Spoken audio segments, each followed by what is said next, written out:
Namaskar. I feel very fortunate to be the part of this great initiative of Visva-Bharati University and the Visva-Bharati Library Network. Gurudev Rabindranath Tagore and Santiniketan are very close to my heart, and all his works has had a tremendous influence on my life and thought. And it is a big moment for me to be connected to this event, even in a small, tiny way. So thank you for inviting me to this plenary. So the title of my talk is Connecting Indian Knowledge with World Knowledge, and I'll talk about some of my lived experiences and how libraries can play a role in this. So my name is Naresh Agarwal. I'm a professor and director of the Information Science and Technology concentration at the School of Library and Information Science at Simmons University in Boston, Massachusetts in the US. And this is my email address here, and my website is nareshagarwal.com. I also have a project where I interview people from various walks of life, and that's projectonenessworld.com. And on Twitter or X, my handle is nareshag. So right now, you all are in Santiniketan and also connecting through other parts of the world, I think, for online. And I'm here right now here in Boston. But I grew up in Sikkim, in Gangtok, not too far from Santiniketan and Kolkata.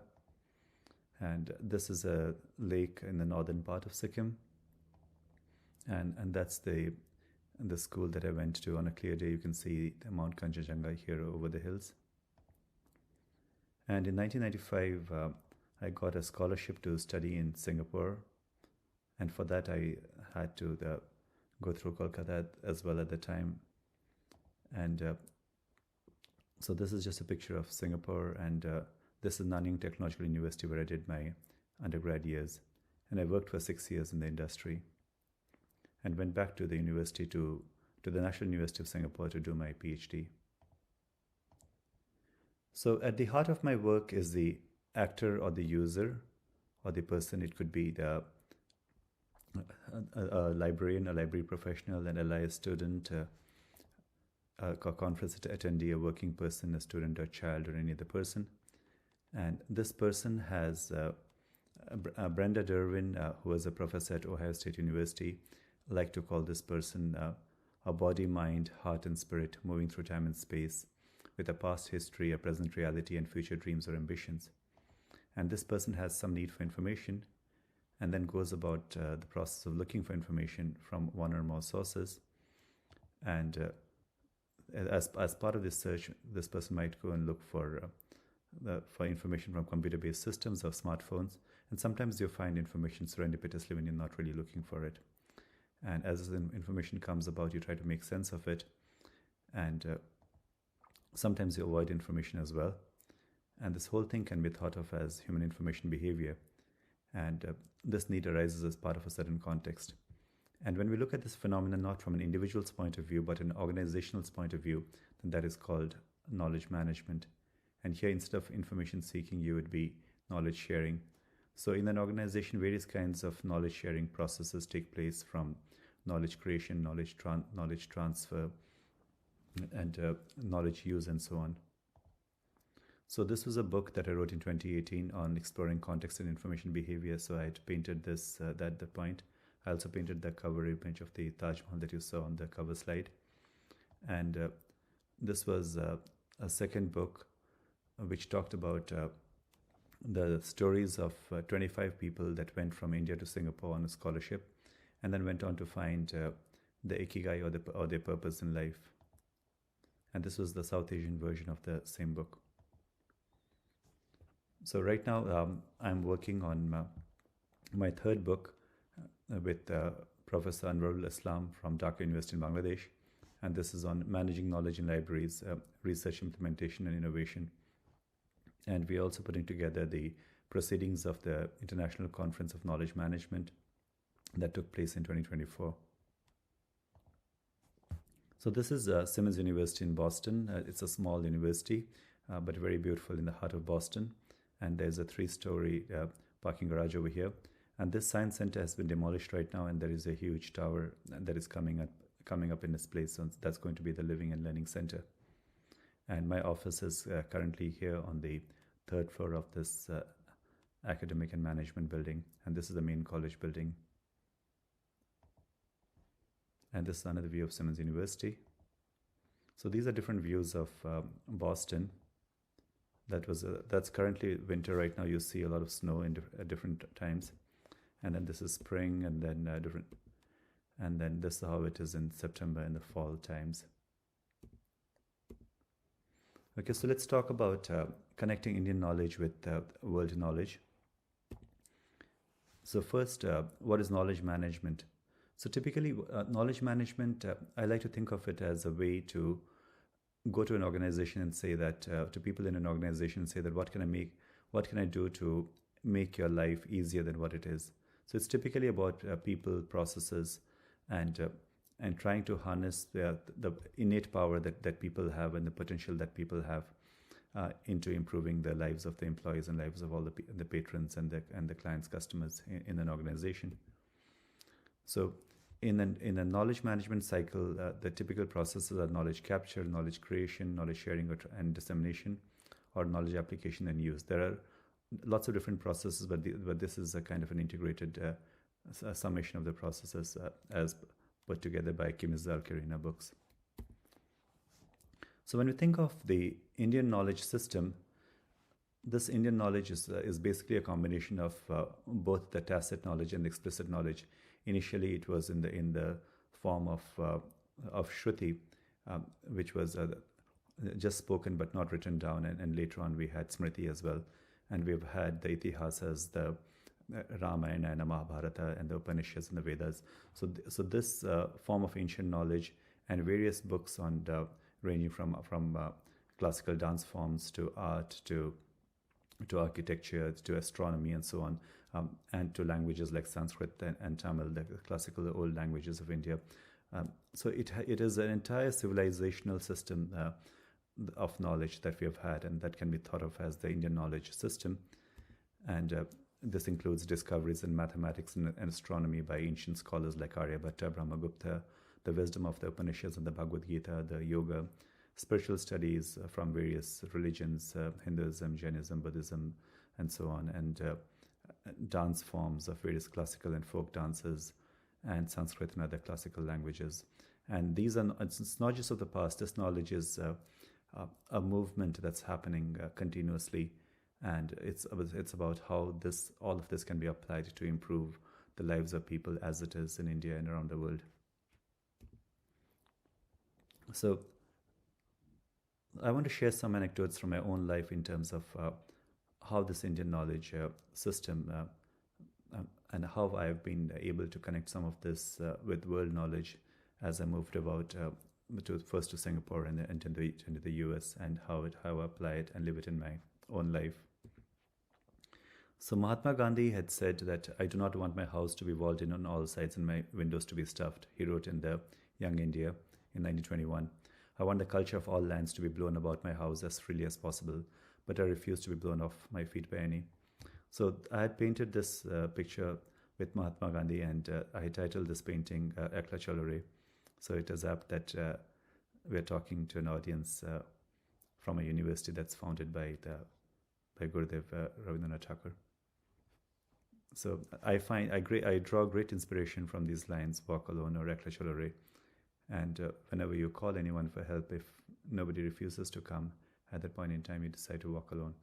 And there's great power in those words. And even on the day that Mahatma Gandhi was assassinated, he was remembering those words during the daytime, like walk alone, walk alone, walk alone.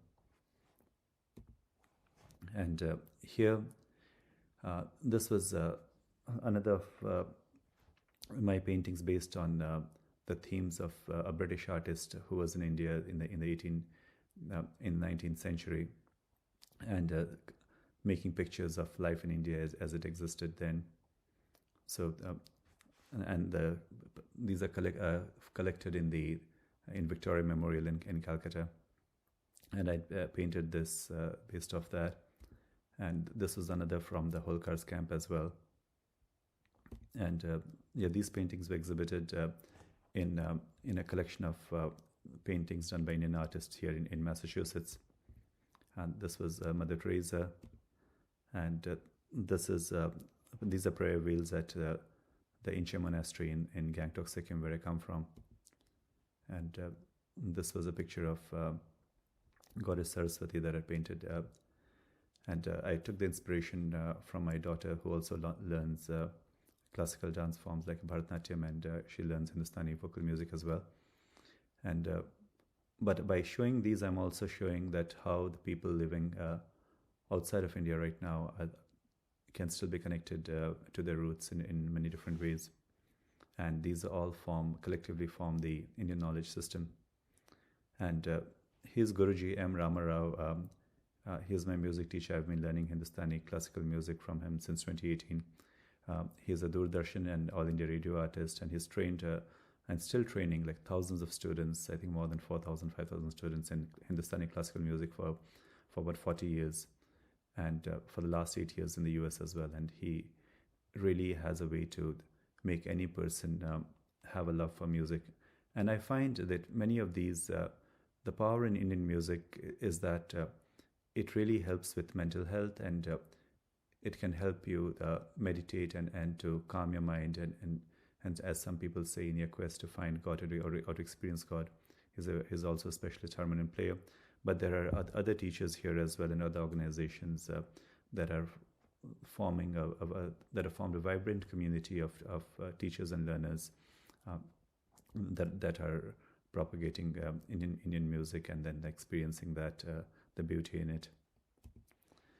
And there was an organization founded by Indian parents called Visva-Bharati that teaches the language and cultures of India every Sunday. And there are 2 or 3 branches here in the greater Boston region. And my children have gone there, and I've also been learning Sanskrit there for many years now, since 2016 or something, about 8 years.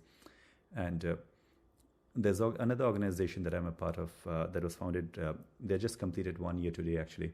And it was started on 14th of February in 2024. And it's called Vivakshugana. So these are a group of people who are interested in speaking in Sanskrit. Vivakshu, like those who want to speak. And so we meet for an hour daily, or I try to join for 5 or 10 minutes, even whatever time I get, even for a few minutes. And this group of people connect from different part of the world online, and there's a Sanskrit conversation that takes place. I also started a channel on YouTube and on Instagram, etc., called Sanskrit Vidyarthi, where I see myself as a student of Sanskrit, and there are little videos here in Sanskrit, Hindi, English, Marwari, Nepali, and other languages. And from this book, this was my first book on exploring context and information behavior. So I want to show that how in my book Rabindranath Tagore finds mention where his collection, where his essay East and West in Creative Unity is there as Tagore 1922. And I mentioned him as I was talking about stereotyping, and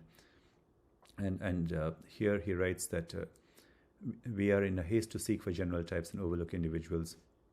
When we fall into the habit of neglecting to use the understanding that comes of sympathy in our travels, our knowledge of foreign people grows insensitive, and therefore easily becomes both unjust and cruel in its character, and also selfish and contemptuous in its application. And then I describe it more over here, but it says that whenever we try to stereotype people, he says that it emphasizes the negative side of the individual, his separateness. It hurts the complete truth in man.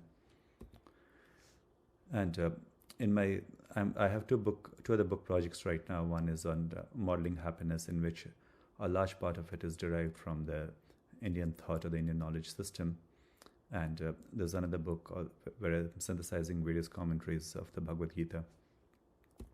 So even here, this is one of the dohas of Kabir. So looking at the grinding stones in motion, Chalti chaki dekh ke diya Kabira roy, dao patan ke beech mein sabat bachana koi. So looking at these wheels, Kabir starts crying that in between this grinding wheels, the sky and the earth, no person comes out alive. And here again, so basically as part of this book as well, which is connecting East to the West in many ways, there is a lot of the Indian thought or the Indian knowledge system. So, what role can libraries play in connecting this Indian knowledge with world knowledge? So this is a view of the Beatley Library at Simmons University here, and that's the library building. And this is the interior of the library. And there are a few papers that I thought I'll point out briefly. This paper is on initiating knowledge management in colleges and universities. It provides a 10-step template on how to go about implementing knowledge management. So first and foremost, libraries themselves will need to start implementing knowledge management.